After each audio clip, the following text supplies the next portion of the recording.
Okay, nakita na ninyo mga kabarangay ang akong gipaksiw, nagpakita na ako kaganina.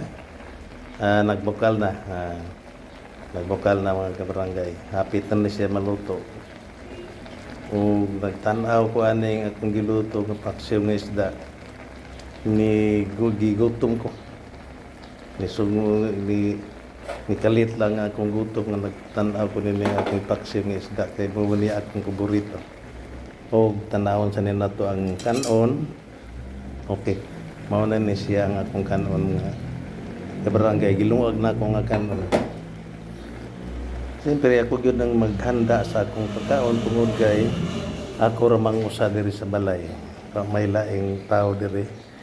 Niya ako gyud ang maghanda sa akong pamahaw, paniog to o panihapot. Okay, tabunan tayo mga barangay tungod kay naluto naman kung atong paungon ang gasol. Okay, balikan na to ang akong ipasyon sa mga barangay. Mao ning itsura,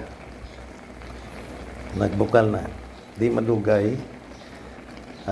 Maluto na ni o makapamahaw na sa kung sa oras sa mga alas 8 morong pasado.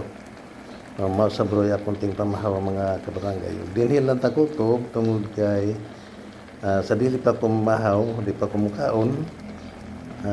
Maligo pa man ko kay siyempre kay edit pa man ng kanon. Pabugnaon ko mo sa ni. Sige, dinhin lang takutob mga kabarangay.